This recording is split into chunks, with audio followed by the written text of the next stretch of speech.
Oh, baby, what's going on? Welcome to another edition of Mean Streets powered by FTN right here on Game Plus Network. Chris Meany hanging out with you.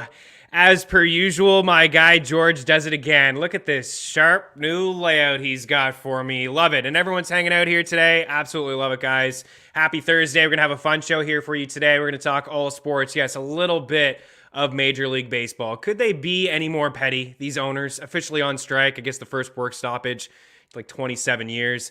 I don't know. I was up late last night, way later than I should be. I should be getting some rest. I'm still not feeling 100% here. The voice cut out all morning with Eric Young on Dangle Betselli, so I'm going to do my best to get through this one, but I appreciate you guys hanging out. But I was up late last night when MLB officially went on strike, and I don't know if you guys caught it, but every single major league website like BlueJays.com, Angels.com, whatever, RedSox.com, just straight up took all the articles off, done. I mean, there were signings late last night, a couple filtered through. Red Sox made some noise, George, right? Rich Hill, James Paxton, Canadian, just took them off the website, done. Hunter Renfroe flipped for Jackie Bradley Jr., done. Can't see it anywhere, absolutely done. And then when you go look at the roster, they took the pitchers away from every player. I tweeted last night, Shohei Ohtani doesn't even have a pitcher. That's no way to treat an MVP. The disrespect, the pettiness, it is crazy. Yeah, George, Red Sox making news.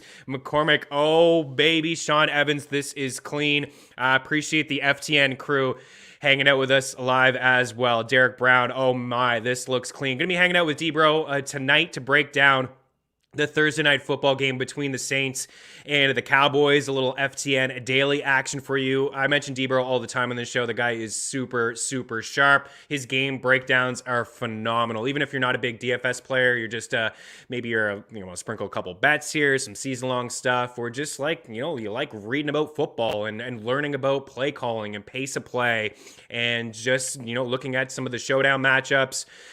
When I say showdown, the showdown tonight in DFS, but also just like, shadow index. He uses a lot of the tools that we have available at FTN for him to break down some of his articles like market share, target share, air yards, shadow index, pace of play, the play calling. It's phenomenal. So I'm looking forward to hanging out with D-Bro tonight to get it done. Yeah, George, Jackie Bradley Jr. out there for defense at best. You know what? I thought Hunter Renfroe had a phenomenal season, and he had some pop, and he had a lot of outs, outfield assists too. Like, I think he's a pretty good defender as well. I mean, Jackie Bradley's better. He can cover a lot more, but man, Hunter Renfroe, he's got a cannon. Rich Hill in a wheelchair. They're gonna roll out Rich Hill and Michael Waka and James Paxton in wheelchairs. Is that what's going to happen here? I mean, hey, hopefully we just have baseball on opening day, as I said, officially on strike. We can talk to Tino about that. He's going to drop by. There's 5 games in the NBA. He's got some NBA picks. He went perfect yesterday, 3-0. NHL, I think we did okay yesterday as well, 4 for 5 on shot props. Yes. Why don't you guess which shot prop George had in his parlay? It's like an ongoing joke here on this show now too. And I don't want to take shots at this guy because he's done so much for us on this show. The graphics are awesome. He comes through every single morning. I'm like minutes before the show, I'm getting him to change this shot prop to that guy and this pick to that pick, and he gets it done for me all the time. But yesterday, of course, 4 for 5, the guy that didn't hit was Chris Kreider. And I mean, it's my bad. I told him Chris Kreider, right? Chris Kreider. That's twice Kreider's burned us, George. We got to put him on the list. He's done. That's it. We can't pick him anymore. 10 games on the ice today. So, of course, we will have some shot props. We will have some picks. I mentioned Dangle Betselli with Eric Young. That's a free show. We've been giving out NHL packages, betting packages on that show, too. We're just asking you to rate, review, subscribe. Send a screenshot over to meanstreetsftn@gmail.com. That's meanstreetsftn@gmail.com, showing you that you're subscribed to the free show. iTunes, rate, review, subscribe. I mean, I say just 3 stars. Eric wants 5 stars. And I don't think you want to get on his bad side to put you in a chokehold and your life would be over. But, I mean, that guy is super friendly, right? I mean, he's got the deep voice and a style of wrestling promos. Got to get him to do some NHL promos for waiver wire pickups. Like, that's on the list. Got to get him to do that. But he's such a nice guy. Like, he's the nicest human I think I've ever met. Super sharp guy, too, when it comes to hockey. I remember going to Nashville a couple years ago for a fantasy conference, and he got everybody tickets, like 10 tickets. It's just like, here you go, Preds, here you go. We'll take taking us out for a little pregame burger and stuff like that. Yeah, just an awesome guy, and he really does know his hockey and his football as well. Happy to have him part of the FTN fam. So that show is live. It'll be available on iTunes and Spotify a little bit later on this afternoon, but you can go back and watch it on our FTN YouTube page. If you're hanging out here, you know already it is available. Smash the like button. Any questions, start or sit, anything that you have, we will get to them on this show a little bit. John Harris, have you checked in on your Avs friend lately? Fans, friends. Yeah. Drew Livingstone. Shout out to Drew Livingstone. I went to a hockey game with Drew in Montreal a few years ago. He's a big Colorado Avalanche fan. And they lost 10-1, and I was with them, and it was fantastic. I didn't even really give them the business. I mean, the Habs were they're up 4-0 in the first few minutes of the game. I felt a little bad for him. His wife's a Habs fan, so we had a little bit of fun with him. But last night he was in Toronto to catch the Maple Leafs, and they got smacked, the Avs, last night, 8-3, and he went with all his Leafs buddies. So yeah, John, I don't know, man. Have you checked in on Drew Livingstone? He's probably not doing all that well here today. I know that was a hard one, but good news for his Avs. He's got the Habs. They got the Habs tonight in Montreal. So a nice little bounce back spot for Colorado. We'll talk about hockey in a little bit. One thing I wanted to get away like we do every single episode here off the top. Just give some love to the betting package and FTN TV for 15% off all packages. It's a monthly, you can sign up if you want to hang out for a year, but if you're just like kind of on the fence and you're just getting into betting, part of the betting package, we have the premium Discord channel. So we talk about bankroll management. We talk about some picks. Hey, like last night in on Colorado, gave Colorado on this show, but the second that Darcy Kemper was ruled out and not going to play, it's like, oh my goodness, like we got to come off Colorado if we can. I know that's tough. You can't really, some books will let you cash out and get your money back, but at that moment when the starting goaltender is not released, or he's scratched from the game, usually the cash out option is not available. But we have a great conversation in the Discord channels across all the sports, all the picks, all the sports from everybody over at FTN. Again, promo code FTNTV for 15% off, $49.99. I didn't even mention Gilles Gallant off the top, as he every Thursday this guy joins us, and we're going to talk some touchdowns, we're going to talk some props, and we might as well break and bring him in here next. He's of FTNBets.com. We have Saints and Cowboys. We talked about the Saints and the Cowboys on Monday, jumping on Dallas at 4 points. Then our 6-point favorites here. The total's at 47. And it looks like for the Saints, it's going to be tough. I mean, Taysom Hill is going to be starting for them. No Alvin Kamara. They're missing a couple guys on the offensive line. Looks like Dallas is full go here, healthy. Amari Cooper back in the lineup. CeeDee Lamb back in the lineup as well. So we'll get Jill's thoughts. And I see the comments here. Yes, I'm rocking a hat. I'm not dressed appropriately. The graphics are great. They're sharp. I may have to come in here with a shirt and tie. Got a new camera coming. I mean, things are happening here on Mean Streets, powered by FTN right here on Game Plus Network. I see the comment. What was it? Minus 300 for me to be wearing a shirt and tie, and Dustin said he would take plus money on the opposite side of that. Let's do a wager here on Jill. Let's see. Do you think he's wearing Cowboys get up? Let's see if he's wearing Cowboys. What would the odds be on Jill wearing a Cowboys? Don't change right now if you're wearing a Cowboys shirt. Let's break. We'll bring him in here in about 2 minutes. Keep her locked. Mean Streets continues here on Game Plus Network.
Yes, Gilles Gallant, Cowboys hoodie And a hat. Oh, baby, let's go. Tino says plus 250. He's wearing a Cowboys hat and a sweatshirt. I don't know if you cheated, Tino. Did you cheat on that? Well, you can address this a little bit later on. We were having some fun. I mean, we got some new boards here. Look at the Habs logo on the ice. It's a little bit of a homer. George taking care of me. We're having some fun. George in the chat, it said like minus 300 that I was going to be like kind of 007 style, like a shirt and tie, and clearly not the case. Tino says he wasn't cheating, and we were having some fun. We were wondering, of course, it's game day, right? You got to be rocking the Cowboys gear.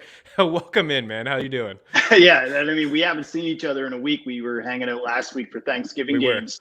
And, yeah, I would have put easy on the plus money that you were definitely not going to be suited and booted for this matchup, just because I figured you were still kind of recovering from the weekend.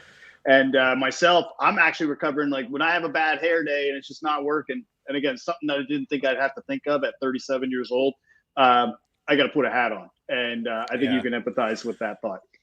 Yeah, I'm going through. It's been a rough week for me, man. I just want to look professional on Game Plus, but yeah, I'm not I'm rocking. I think it's better that I rock the hat, anyways. With this flow, it's getting a little long, and COVID's kind of ramping up through. So like, I can't even get my hair cut where I used to get it cut, anyways. Right now, that shop is out of business. Nonetheless, nobody came here to hear about this kind of nonsense. We do have the boys and the Saints here today. It was great to catch up with you last Thursday, as you see the board here. I mean, look at the board. George is getting it done for us here today. We have Dallas minus 210, the Saints at plus 190, the over under 47.5, depending on where you look. I always pump up the prop shop and the free parlay calculator over at ftnbets.com. You're very familiar with that, running the show over at FTN, and you have two great shows over at Bets TV as well. Dallas 5.5, I think, even in the past hour, it's moved to 6 in most spots. On Monday, we talked about jumping on them at 4.5. What do you think now that it's gotten up to 6? It's a great question, man, because honestly, I feel like it's kind of out of the realm now of wanting to bet on the Cowboys. If you were like, I generally don't bet spreads in general, but again, I still can identify when I'm getting a decent value on a spread here. And yes, the Saints are missing a ton of players in this matchup, but I do not trust the Cowboys to go on the road and just dominate, especially because the fact that the Saints, yes, they're missing some key offensive players, but defensively, it's a lot of the same crew. And yes, the Bills kind of were able to do kind of whatever they wanted on them, but the Bills are, in my opinion, they're just a better offense than Dallas. And this is just not an ideal matchup to get right. I guess that's kind of what I'm looking at, is that Dallas almost needs like that Appalachian State style of game, like a Jacksonville matchup where they can just get right, put up 40, feel good, like the way they did against Atlanta. Then you walk into New Orleans and be able to play a tough game. That loss last week against the Raiders, like I was head to toe in Cowboys gear, and I just couldn't even speak. Like I couldn't even believe what I was watching, just how badly that we were giving up plays defensively. And that's kind of why today, like, with my 3 touchdown scores, I ended up going with 2 Saints instead of 2 Cowboys. Yeah, I get it. Joe and I rolled into Pat Mayo's house. You can catch him on Game Plus Network, Pat Mayo Experience. He's on there as well. Obviously, everybody's very familiar with Pat and all the hard work that he does and all the content that he pumps out. But yeah, we walked into there and everyone was like, whoa, it's Cowboys hoodie and track pants. This guy is ready to go. And what you had said all game was just like, this defense is not as good as what a lot of people were saying. I don't think you were overly shocked with the outcome. I think, you probably thought the boys were going to win. Certainly I did. Tino was all over the Raiders all week last week on the plus 7.5, but it was high. Now we get here today, but I'm not a big believer in the Saints offense either. I know they're going to Taysom Hill, but what does he really offer from like a ceiling standpoint, apart from his rushing ability? But they're missing Kamara. You talked about a couple pieces missing from the offensive line, which we alluded to on the top of the show. No Michael Thomas all year. Like, who's the guy that's going to step up inside this offense to be okay? I know we got a couple Saints touchdowns here, but I think even with 6, man, I think that the boys win. I think that this is a low-scoring game. I love your confidence, man. Like, and that's the thing. If the Cowboys were to go in and get a 7-point win and cover, again, I will be the first person to tell you that I am ecstatic at that result. I'm not going to be that guy who is after 6-1 talking about how awesome this team is and how great the defense is, because I saw the holes when they were happening. You just had to watch the game against the Patriots, like where Trayvon Diggs 1 second does a pick six, the next second he gets burned on a deep route to Kendrick Bourne. He jumps a lot of routes. And that's been pretty much the status with this defense all year. Now, obviously, they're getting DeMarcus Lawrence back. That's going to be able to help the pass rush, especially against some of the battered offensive linemen that are going to be playing for the Saints or lack thereof. And I think that's just what my issue is with this game with the Saints, because like Taysom Hill, if you use that 4-game sample size of when he started last year, he had Kamara and Michael Thomas in the lineup both times. And they're not like, I'm not saying that he can't still move the ball. What I'm saying is that it's a big drop off from Michael Thomas to Treikwan Smith and Marquez Callaway. It's a big drop off from Alvin Kamara to Mark Ingram. So when you have those two type of skill players playing for you instead, or even Tony Jones, I guess to a lesser extent for Ingram, you're going to see this team like, it's going to struggle to move the ball. Like I'm predicting kind of like a 20-17 game. I honestly don't predict more than 4, maybe 5 touchdowns combined in the game. I was thinking like a 24-14 type game. Like I've just not given the Saints a lot of credit. That's all. I respect their defense. I think this could be a get right. You talk about Jacksonville, like the Rams. Jacksonville comes to mind because the Rams are in that get right spot against Jacksonville this week. But McCormick says the hat is fine with me as long as you keep giving winners. So we will transition to some of the winners that you are going to be able to give here on this show. But also, you're Canadian. I'm Canadian. We call what you're wearing a toque, right? Toque? This is That's correct. What you would call it? Toque. Did you catch was it I think it was the Sunday football after it was Rams and Packers and it was Joe Buck and Aikman. They didn't know what to call the toque. Like American friends hanging out here, Tino and George. What do you guys call what Jill's wearing? What do you call that? Buck called it. He didn't know what to call it. He called it a skull hat, which is something I've never heard of before in my life. A beanie is what Troy called it. I mean, for us, I guess it's a made up word that it's a toque. But I'd like to hear what I'd like to hear maybe from Tino. Like he was rocking one a couple months ago. I'd like to hear what he calls. What it seems like a weird question, but man, like Americans just don't. A scully. Okay. Well, that too, and I think there's a big difference. Like this style of hat, like for the video that I shot for FTN Bets today, promoting my 3 touchdown scores, I wore a different Cowboys hat, but it's got the traditional palm on the top. It's a little more kiddish. That one, I guess you could call, a pom-pom hat. So like I've heard that called that before. Yeah, toque, T-O-Q-U-E. Just get it part of the vocab. Yeah, everyone's beanie, but Scully, I think, is something that I never heard of. All right, here we go. Let's get into it. Let's not nonsense. What do you got, man? What's your first touchdown call here today? What's the one you? Yeah, my best bet for this game, man, is Dalton Schultz at plus 190. I got him at BetMGM.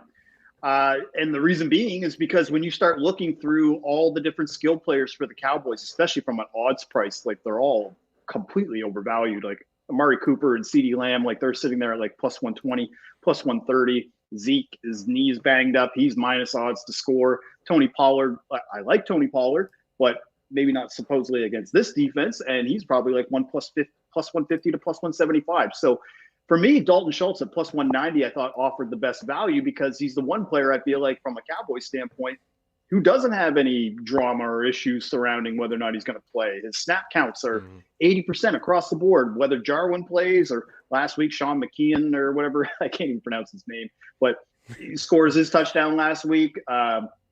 2 touchdowns allowed by the Saints last week to Dawson Knox. So that was another thing that kind of steered me to that.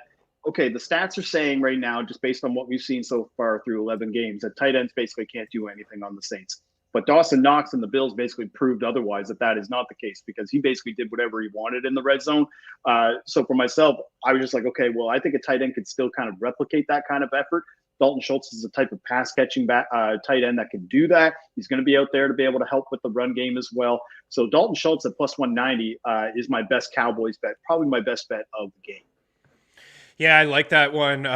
Paul Pat is hanging out here, and he says he's the one who said Scully. He said, "How about Gallup at around plus 240?" I am kind of interested in him. I think people may come off of him from like a DFS standpoint. I think he could be interesting because you got Murray, Cooper back, and then probably Lattimore and Cooper, or CD and Cooper potentially, or Lattimore and CD rather. But Gallup may be that guy who's kind of just get some soft coverage here today.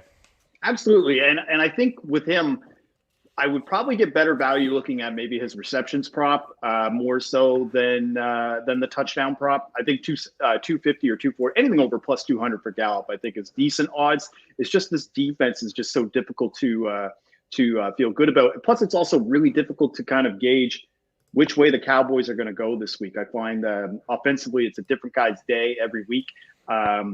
That's why I'm not as huge into CeeDee Lamb. Plus Cooper being a little sick, I'm just not sure how effective he's going to be, how many snaps he's going to play. So if you don't like Dalton Schultz and you're looking for a little bit more value, Gallup is a decent option. I just think that for me, I want guys out there in every circumstance. And I can't 100% say that Gallup is going to be out there in the red zone for every type of snap or formation. Yeah, hearing yesterday's reports that CD was traveling, or that Amari was traveling with the team, but he still wasn't feeling 100%. So, I mean, he's certainly, from a season-long standpoint, you may have to roll this guy out, but I'm not certain what his snap count is going to look like here today. I do expect that Lattimore will be on CD, but Gallup could be interesting, Paul, there. But yeah, he says he's probably going to go with Schultz. I mean, like you said, there's no drama surrounding him. He's been a red zone target. Dak has looked his way quite a bit so far this season, and he scored a touchdown last week. And also, you mentioned the Saints. The past couple weeks, tight ends, I remember Dallas Goedert, I think he had like 5 or 6 catches for like 60 some odd yards, and he dropped a ball inside the end zone, so that would have been another. I think it would have made 3 straight games with the tight end scoring a touchdown. Jeff Swaim too. Jeff Swaim had a decent outing against them as well. So again, I just think that the numbers are skewed because they're mainly based off of like the first 8 to 10 games that they played. And if you just look at that sample size, yeah, of course, tight ends is probably not a great bet because they've been defending them so well. But if you just look over like a 4-game sample size just recently, tight ends are starting to ramp up. So that would be what I would look at. I mean, you could sprinkle on Sean McKeon as well. I wouldn't hate that bet. I'm trying to get a winner. So Schultz, for me, I feel like that's the best way to go about it. Well, you're right off the top. I mean, just looking at DraftKings and touchdown scores, I mean, Zeke at minus 125, Ingram at plus 110. It is going to be mostly his backfield here today. He was off the practice report a couple days ago. CeeDee Lamb at plus 120, Taysom Hill at plus 160. I mean, I think a few days ago we could have got involved with Taysom Hill. I saw you tweeting too, by the way. Did you end up getting any money back? Because I know some books did get some money back for the anytime touchdown on Thursday. He didn't suit up. He didn't play.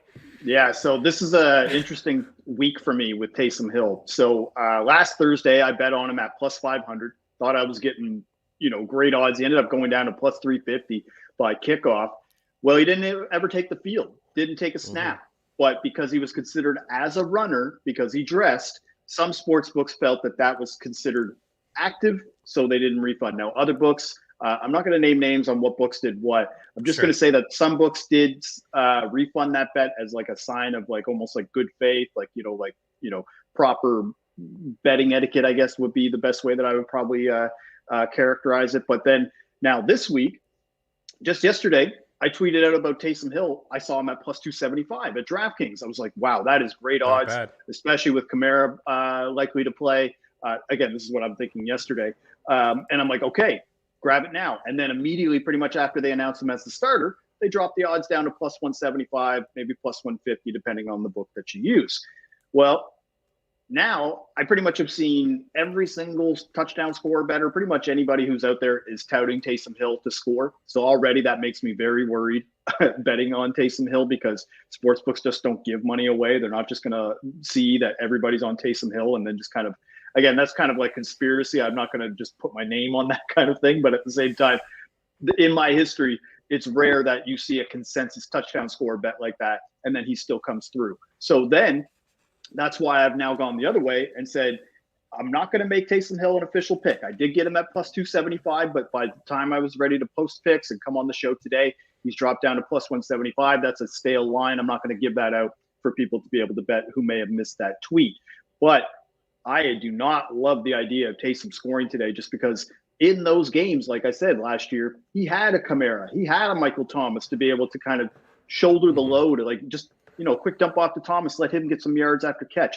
Quick dump off to Kamara, get some yards after catch. He doesn't have that now. So a lot of people are like, what he's going to do when he gets into the 5-yard line. It's like, are they going to get in the red zone like that? I'm not really sure that they're going to be able to move the ball between the 20s like the way that people are kind of anticipating. So that's why Taysom Hill, if you can get him over plus 200 and you want to bet him, go for it.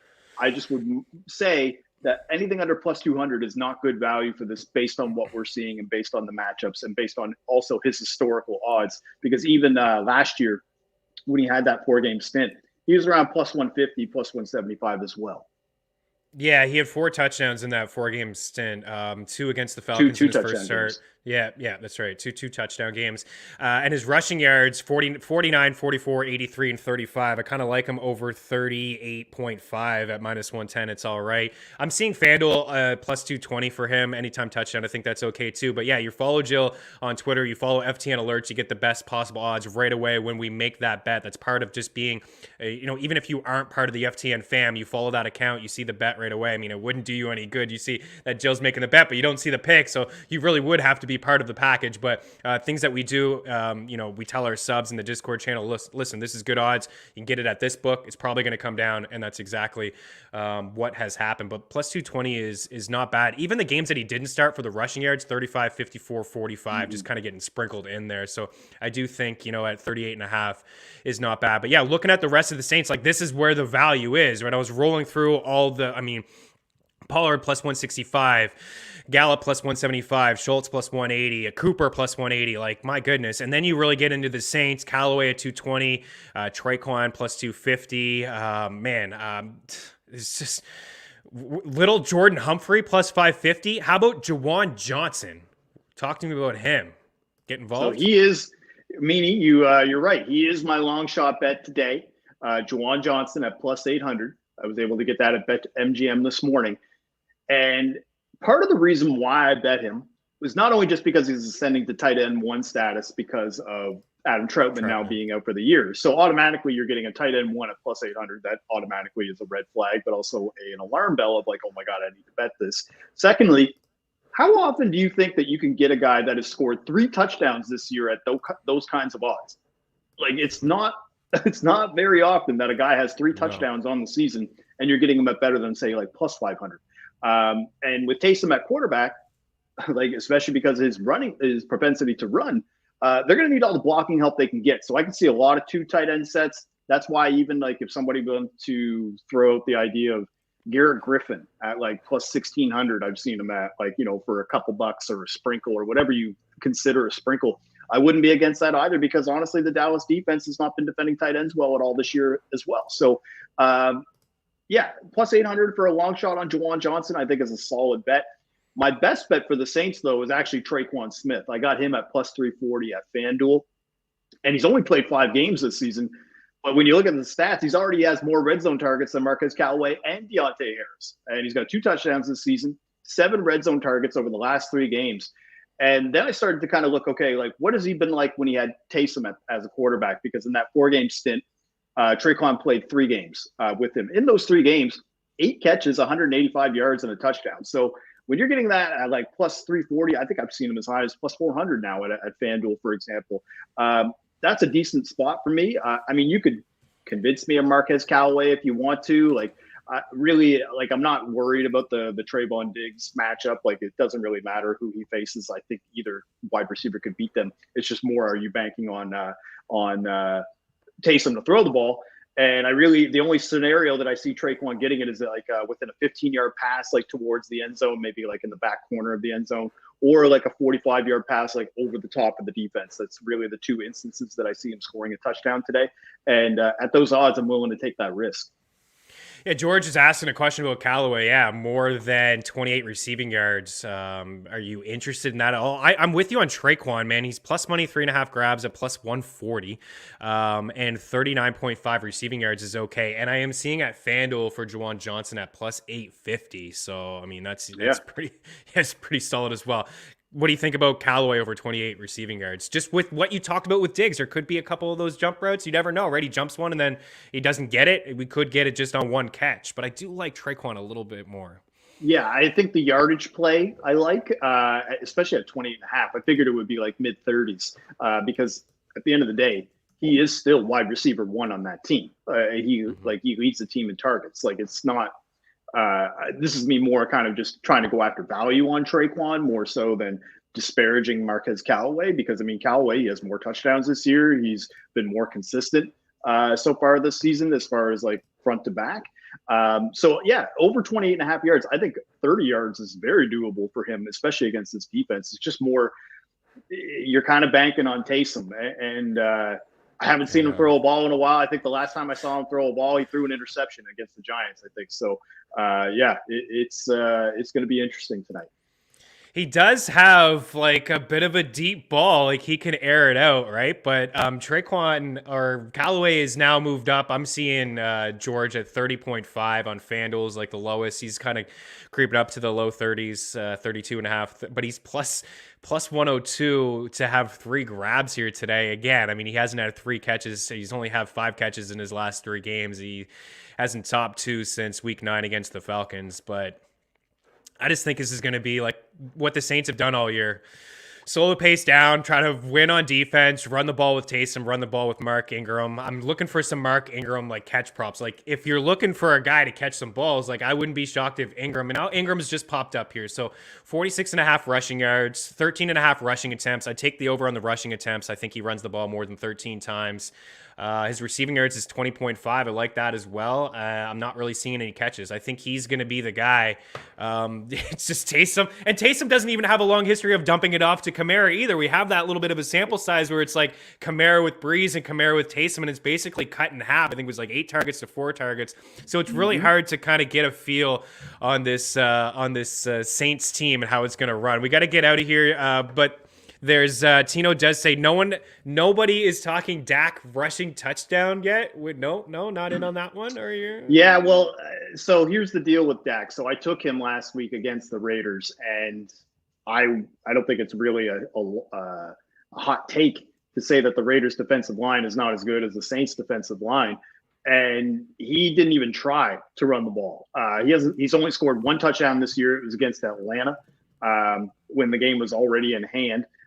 So unless the only circumstance I could see where Dak is going to run it, because you could tell that he's still very hesitant to run on that foot and ankle, is they'd have to be at like the 1 yard line. And even then, my biggest issue is that this team is like almost, I don't want to call them handicapped, but just, I would definitely just say that they are too prone to do the obvious, which is hand it off to Zeke at the 1 yard line and just kind of pray that he'll get in. And I mean, I think I've seen them go for 4th down conversions. I don't know how many times this year with Zeke running the ball and just getting stuffed behind the line.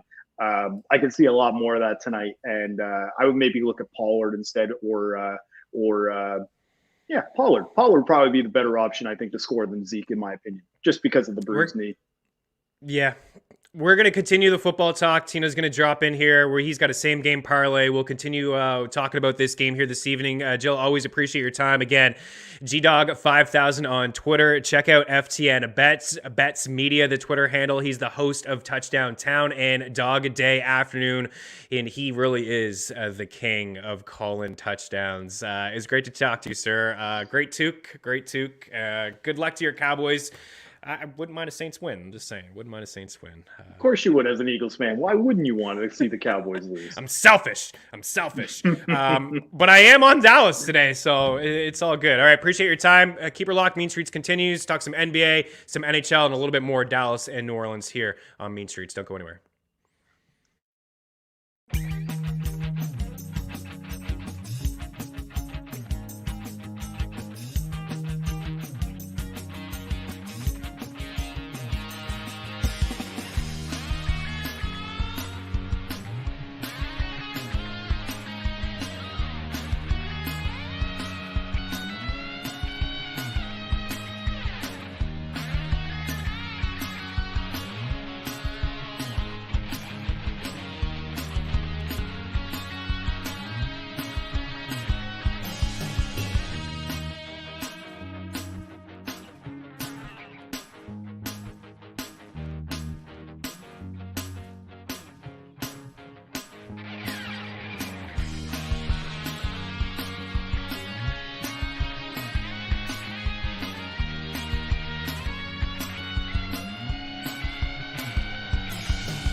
Welcome back to Mean Streets here on Game Plus Network. Tino Rodriguez joins us now. Chris Meany here with you. So we went a little long there, but it was a good conversation to have with Gilles, just to pick his brain. He's the Cowboys guy, and he dressed appropriately, I guess, for being in Dallas. You didn't cheat, did you? You nailed that. The toque and hoodie combo. I didn't technically cheat. However, I do produce 2 of Jill's shows every week, so I do know what the outfit kind of looks like more often than not. So I had a feeling, I had an inkling what his game day outfit normally is, and he loves rocking the toque. Did I say it right? Is it T-U? How do you spell it? Yeah. You said it. T-O-U-Q-E. T-O-U-Q-E? T-O. Oh my goodness, this is embarrassing. T-O-Q. U-E. I had it right. Yeah, okay. I had it right. Right. Two. I didn't know if there was a K in there. No, there's no K. T-O-Q-U-E. Well, it's the French. That's why the Q is it's French. exactly. It's the French. Yes, it's the French. I got it. Okay. What did you make of that? Is there anything else to add before we break again and bring you back in for some NBA, and we will wrap for some NHL? Sean's like, guys, keep in line here. You only have 15 minutes left in the show. Four more segments to go here. Anything else to add from that conversation with tonight's game? Who are you on tonight? Is 6 too much? 6 too many points? Well, so I actually still like the 6 because we're at the touchdown, right? We're right at the sweet spot. I do have Dallas to win. Gilles will tell you, obviously he's a fan, so he's being cautioned here, but Dallas was probably one of the best against the spread teams. Probably still is one of the best against the spread teams in the NFL. I know they've had tough going the last couple of weeks, but when they were on that heater to start the year, they just covered everything that they played. So even though it went up, if it goes to 6.5, maybe I'm a little timid. But like you said, Saints switching quarterbacks. They should have had Taysom out there the last 2 weeks. They haven't. I don't love their offense without Kamara. I see them scoring a couple, but like you said, 14 points, right? 17 points might be their ceiling. I think I'd have to look into the Saints team total because I think that might be a way for us to find an edge. But yeah, I don't see the Saints offense doing much, and I see the Cowboys at least scoring 24. So with that said, yeah, they're going to cover that spread. So, yeah, I really like it, and I love Taysom Hill over 41 rushing yards because even if this game's, in blowout run, I think he's going to get his. Yeah, and you can get 38.5 at FanDuel. So we don't have a board here with some of the props because honestly, like I was looking for Ingram and just didn't filter. It just didn't come through. And now they're starting to come through. If you have the FTN betting package, you'll be able to see the props. I'm going to lock in some of these. I'm going to lock in Taysom Hill at over 38.5. I'm still on the Cowboys. We talked about him at 4. I'm fine with the 6. Like you said, it's a touchdown. I don't see the Saints scoring a lot of points. I don't have a strong feel to the total, but I do have a lean to the under. I just don't see New Orleans doing a whole lot here today and slowing the pace down and run the football. I do like Mark Ingram quite a bit, though. I'm going to be involved with the over 13.5 rushing attempts. It's his backfield, 46.5 rushing yards. I like that, too, and 20.5 receiving yards. It's kind of going to be like a Mark Ingram, Taysom Hill day for me, and I'm just not sold on which Cowboy is good. Like, I don't know who I'm going to get involved with at Dallas. I like the Schultz call for a touchdown, but if we were doing a same-game parlay, it all correlates pretty well, right? You can do Ingram carries, Ingram yards, maybe Ingram receiving yards, Dallas to win the game, thinking that they're going to be up by a couple scores here, and maybe that there's a couple dump-offs to Ingram, and that's how it works.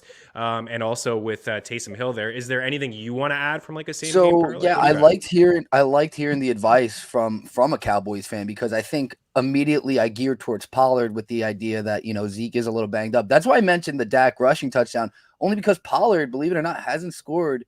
He scored the kickoff return. He does all the work, and then they put Zeke in at the end, yeah. It makes no sense. And so I'm kind of scared to even touch it because I feel like wherever side I lean, it's going to go the opposite. That's why I'm like, you're going to pick a side, and then Dak's just going to rush it in, and then no one wins, right? So, yeah, I think it's really hard to paint that picture. And then Gallup's been getting a lot of work. Obviously, missed a ton of time this year, and this Saints passing defense is just not very good. So, I want to go Gallup. I don't know, though, with Amari and CD back, how they're going to go. So I think Dalton Schultz, to what he said, is good value and makes the most sense.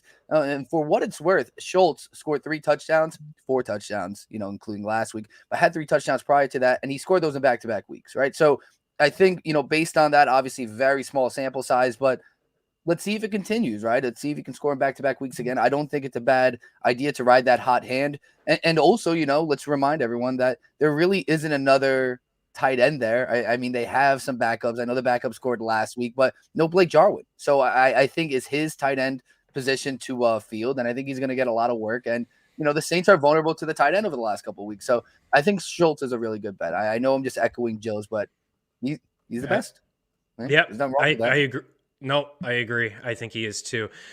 Just to get out of here and I think the Ingram call, the prop at 13.5 is honestly my favorite. In the 2 games without Kamara, 14 carries, 47 yards, 16 carries, 88 yards.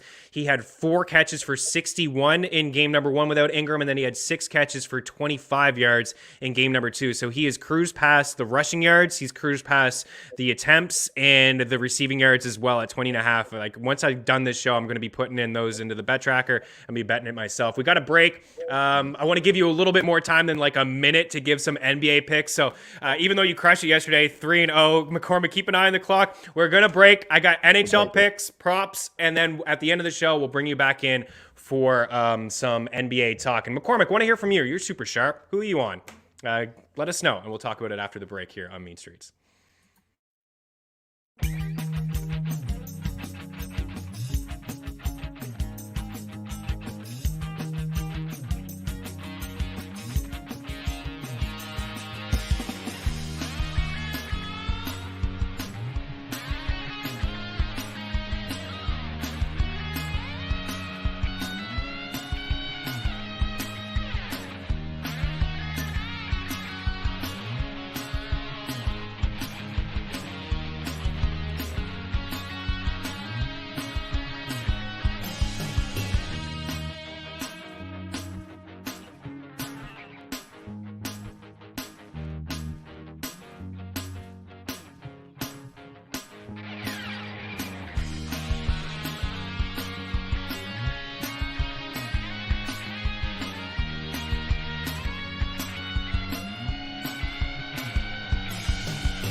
All right, welcome back in. Mean Streets continuing here on Game Plus Network. So 10 games on the ice. This is what I'm thinking from a shot prop standpoint. But honestly, like Dangle Bet Selly, I have about, I don't know if you can see, I got like 15 names on this list of guys that I really do like. So I'm going to narrow it down to my top 5. Proceed with caution, George.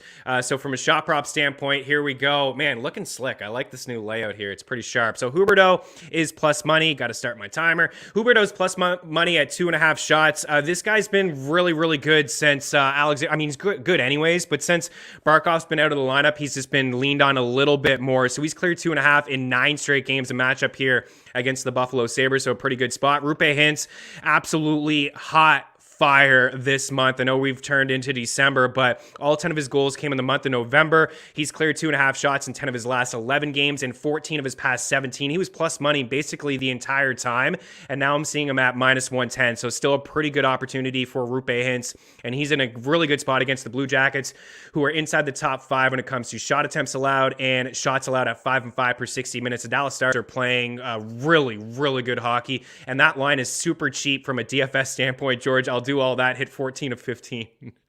My goodness, man, we got to get you one here tonight. Just start with Huberdeau, Hintz, and then Ryan Hartman, who's been, I mean, he's having an absolute career year. He's hitting 18 of his 22 games this season. 18 of 22. He's hitting 7 of his past 9. A career high in terms of ice time, a career high in terms of power play time and penalty kill time. He's playing in all situations up on that top line here this evening. Sebastian Aho is actually at a pretty good price at minus 140 for a guy up against the Ottawa Senators here this evening. A good get-right spot for Carolina, who's struggled lately, back on home ice against the Sens, who are inside the top 3 as well in shot attempts and shots against at 5 and 5 per 60 minutes. Aho has 11 shots in his last 3 games, and Nazem Kadri hit him yesterday. I think we continue to ride this out. He's probably the hottest player going right now in the NHL, like not named Connor McDavid, of course. He's got 25 points over his last 13 games. 25 points over his last 13 games. He's plus 180 to have an assist tonight against the leaky Montreal Canadiens. He's got points in 12 of his past 13 games. So he's hit the score sheet in 12 of his last 13 games, and he's shooting the puck quite a bit. He's hitting 7 straight games in 9 of his last 12. So that's what I'm thinking from a shot prop standpoint. But guys, I'm going to have a whole lot more over at ftnbets.com. Check it out. And I got some NHL picks. So we'll break, get the props, we'll talk some NHL picks, and then Tino is in to wrap up the show with a couple NBA picks as well. So keep her locked.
All right, continuing the NHL talk. We have about 5 minutes left in the show, 2 segments. I'm the absolute worst host ever. My apologies. The boards look good though. Well, we can say that, right? And hopefully the picks are just as good. Let's bring up the board here for some NHL picks this evening.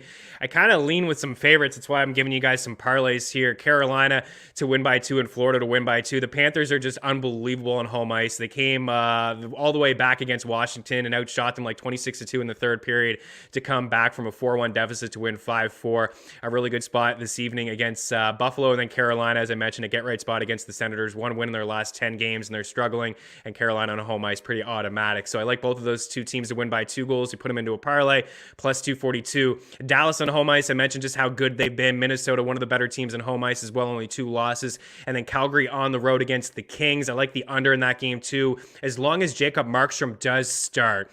He's fantastic between the pipes, and I like the under there in that game, but I do like Calgary to win the hockey game. Calgary's just really good, guys. I mean, last year they struggled to score goals. The offense is a lot better this season. They're driving offense, and they're among the leaders in shot attempts and creating high danger chances at 5 and 5 per 60, which is something that I care about a lot when I make some of these picks. The under in St. Louis and Tampa, it went over. This is the second half of a back-to-back. That game went over the other night in St. Louis, but it was Brian Elliott between the pipes. Andre Vasilevsky should be between the pipes for Tampa. He's back-to-back shutouts on home ice. He's been absolutely brilliant on home ice. So I like the under there, and then the under in Columbus and Dallas. So Columbus does give up a lot, and they've been scoring some goals. They've been playing really good hockey, but Dallas is pretty stingy, and they don't score a lot either. I do like them on the money line. I got them in that parlay on home ice, but I think we'll probably see like a 4-1 game or a 3-1 game. I don't think Columbus will do a whole lot against the stingy D in Dallas, whether it's Ottinger, who's been really good, or Braden Holtby, who played in his last game, was phenomenal as well. Again, a whole lot more over at ftnbets.com, but that's kind of what I'm thinking. I like those parlays quite a bit here today. If I was looking for an underdog, it would be the San Jose Sharks against the Islanders. Jason Prince, shot prop king. Oh, baby, we just heard from the touchdown king. Respect. The basketball king is in here next. Keep her locked.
All right, welcome back in one final time. Do appreciate the comment, Jason. Props have been pretty good. I think we've been 4 for 5 every day on this show, maybe 5 for 5 on Monday. Yeah, 83 units over at ftnbets.com, 57 on props alone. And you've been crushing NBA. You were 3-0 yesterday. I want to give you a little bit more time. We got about 2 minutes or so, McCormick says. And then Jill's been crushing NFL. So the betting package, like you said, you get all the sports, all the picks right there for you. And George had a great comment earlier that you and I chatted before we came on. He said, what was it? Cowboys minus 2.5 boosted to plus 100 at FanDuel Sportsbook. That's phenomenal. That is like stealing money, I think. The boys win this game by a field goal. That's good stuff, George. You can't get that one wrong, dude. That one's great. All right, NBA, what are you thinking here tonight? They got a couple matchups on the board. So I talked to our boy, Sean McCormick, before the show, and these are all his picks, but the first one is what we'll start. Bucks minus 4. Sean, I don't understand this line at all. I looked more into it. I pretty much summed it up as the Raptors are who we think they are. You know, they are who they are, and the Bucks are who they are too. So the Bucks have won 8 in a row. The Raptors are banged up, not very good at home, and just not a very good team. I don't know why this line's that low. Kind of worries me. Could be a rat line, but I'm not going to buy into that. I'm not going to overthink it. Take the Bucks minus 4. This should be a mortal lock. Again, Bucks 8 in a row. Raptors not good. That one I feel like is easier said than done. This one's a little tricky, but I'm going to go with a team that we got to get a dog in here. I'm going to take Spurs +5. Now, the Blazers are going to be without Damian Lillard for the next 10 days. They're without Nasir Little, and I think Norman Powell's day-to-day, he might end up playing. You know how these NBA games work, but this is a game similar to yesterday. I just think it'll be close, and if we're getting 2 possessions with the +5, I feel good about that. I think the Spurs could end up pulling this out, but we'll take the spread. We want to pump out winners, so take the Spurs +5. And then the game of the night, I think, is going to be the Bulls versus the Knicks. They've played each other very close and split the series so far. Both games were played in Chicago, so this will be the first game in MSG. The only time I picked the Bulls on this show, it was against the Knicks, and I was wrong. So we're going back to the well, man. I don't like betting against the Knicks in Madison Square Garden, but they haven't been very good. They're 5-6 at home. The Bulls have been pretty good on the road. Yeah, and if you look at this, the Knicks have won every other game they lost against the Nets, so I guess that means they'll win today. But the line's only -2. Yeah, the line's are only -2, so I'll just go Bulls money line here to keep this close in case it decides to be decided by what? Yeah, it was decided by 1 point last time, so I don't want to get that game close, pull out the win, and not get it. So we won't take them to cover, but we'll take the Bulls to win. Giddy up. And the Bulls, George, you got to like that. The Bulls are playing good, man. They're back. Chicago is back. We do have to get out of here. I see the comment. I should have talked some Hero World Challenge. It is going to be Rory, right? Little freak bad break in Dubai. I think he bounces back. We will start to talk some golf on the show as we get into golf season as well. George, thanks for the boards, running the show. Thanks to everybody hanging out. McCormick, sorry we're a few seconds over. Love you, dude. Good luck today on the ice, hard court, and in the NFL. We'll be back tomorrow. Cheers.